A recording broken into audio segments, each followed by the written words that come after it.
പൊന്നാനി നഗരസഭയിൽ മത്സ്യസഭ ചേർന്നു. പൊന്നാനി നഗരസഭയുടെ 2024-25 പദ്ധതി രൂപീകരണ പ്രവർത്തനങ്ങളുടെ ഭാഗമായാണ് മത്സ്യസഭ ചേർന്നത്. മത്സ്യത്തൊഴിലാളി മേഖലയിലെ പ്രശ്നങ്ങൾ ചർച്ച ചെയ്ത് പരിഹരിക്കുന്നതിനുള്ള പദ്ധതികൾ ആസൂത്രണം ചെയ്ത് നടപ്പിലാക്കുന്നതിനാവശ്യമായ പ്രവർത്തനങ്ങളുടെ ഭാഗമായാണ് മത്സ്യസഭ സംഘടിപ്പിക്കുന്നത്. നഗരസഭാ ചെയർമാൻ ശിവദാസ് ആറ്റുപുറം ഉദ്ഘാടനം ചെയ്തു. മത്സ്യത്തൊഴിലാളികളുടെ സാമൂഹിക സാഹചര്യത്തിൽ അവരുടെ സവിശേഷമായിട്ടുള്ള ജീവിത സാഹചര്യങ്ങൾ വിലയിരുത്തിക്കൊണ്ട് അടിസ്ഥാനപരമായിട്ടുള്ള വികസന പ്രവർത്തനങ്ങൾ അവരുടെ മേഖലയിൽ ഊന്നൽ നൽകി നടപ്പിലാക്കുന്നതിനും മത്സ്യത്തൊഴിലാളികളുടെ സമസ്ത മേഖലകൾ മത്സ്യത്തൊഴിലാളികൾ അഭിമുഖീകരിക്കുന്ന സമസ്ത അവരുടെ വിദ്യാഭ്യാസമായിരുന്നാലും ആരോഗ്യമായിരുന്നാലും അവരുടെ സാമ്പത്തിക സ്ഥിതിയായിരുന്നാലും അതോടൊപ്പം തന്നെ അവർ താമസിക്കുന്ന പരിസ്ഥിതിയുടെ ഒരു പിന്നോക്കാവസ്ഥ കൂടി പരിഗണിച്ചുകൊണ്ട് അവ പരിഹരിച്ച് മുന്നോട്ട് പോകണം. സമൂഹത്തിലെ മുഖ്യധാരയിലേക്ക് മത്സ്യത്തൊഴിലാളികളെ എത്തിക്കുന്നതിന് അവരുടെ സാമ്പത്തിക പിന്നോക്കാവസ്ഥ പരിഹരിക്കുന്നതിനുൾപ്പെടെയുള്ള നടപടി സ്വീകരിക്കുന്നതിന് മത്സ്യസഭകൾ വിളിച്ചു ചേർക്കണമെന്നാണ് സംസ്ഥാന സർക്കാർ പറഞ്ഞത്. അപ്പോൾ അതിൻ്റെ ഭാഗമായിട്ട് കേരളത്തിലെ എല്ലാ തദ്ദേശ സ്വയംഭരണ സ്ഥാപനങ്ങളിലും ഈ 2024-25 വാർഷിക പദ്ധതി രൂപീകരണ പ്രവർത്തനങ്ങളുടെ ഭാഗമായി തന്നെ മത്സ്യസഭകൾ വിളിച്ചു ചേർക്കുക.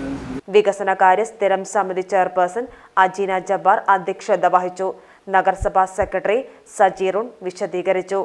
പൊതുമരാമത്ത് സ്ഥിരം സമിതി chairman O Shamsu, M A. Hameed, C P. Zakariya, Shahul Hameed, Abdulla, P. Abdurahman എന്നിവർ ചർച്ചയിൽ പങ്കെടുത്ത് സംസാരിച്ചു. മത്സ്യമേഖലയിൽ ഉൽപാദന മേഖലയ്ക്ക് ആണ് ഈ ഫണ്ട് അനുവദിക്കുന്നത്. പക്ഷെ പലപ്പോഴും നമ്മൾ ഉൽപാദന മേഖലയിലല്ല ഫണ്ട് ചെലവഴിക്കുന്നത്. അത് ഗുരുതരമായൊരു തെറ്റാണ്. ഇപ്പോൾ മത്സ്യം പിടിക്കാൻ വേണ്ടി പോകുന്ന ഭാരിച്ച വലിയ ഇന്ധന ചെലവുള്ള ഒരു കാലഘട്ടമാണ് ഇപ്പോൾ. പണ്ടൊക്കെ മത്സ്യം പിടിക്കാൻ പോയി കഴിഞ്ഞാൽ ഒന്നും കിട്ടിയില്ലെങ്കിലും പട്ടിണി കിടന്നാലും കടം വരില്ലായിരുന്നു, കാരണം കൈത്തൊഴിലായി പോകണതാണ്. ഇപ്പോൾ ഇന്ധനം ഉപയോഗിച്ചാണ് പോകുന്നത്.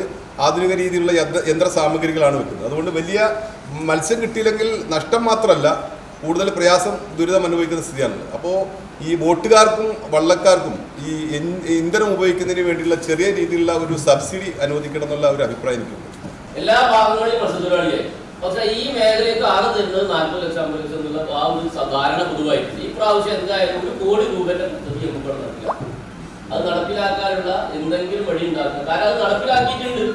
നമ്മൾ നടപ്പിലാക്കാതിരുന്നിട്ട് ഈ നഗരസഭക്കകത്ത് 6 പ്രോജക്റ്റുകൾ നടപ്പിലാക്കിയിട്ടുണ്ട്. ഇവിടെ നമുക്കത് കഴിയണം. അപ്പൊ സെക്രട്ടറിയും ഉദ്യോഗസ്ഥരും ഇംപ്ലിമെന്റ് ഓഫീസറും ഈ പ്രദേശത്തെ ആളുകൾക്ക് വേണ്ടി കൃത്യമായിട്ട് നന്നായി ആക്കാൻ സഹകരിക്കും. ഫിഷറീസ് എക്സ്റ്റൻഷൻ ഓഫീസർ അംജദ് സ്വാഗതവും വർക്കിംഗ് ഗ്രൂപ്പ് ചെയർമാൻ സൈഫു നന്ദിയും പറഞ്ഞു.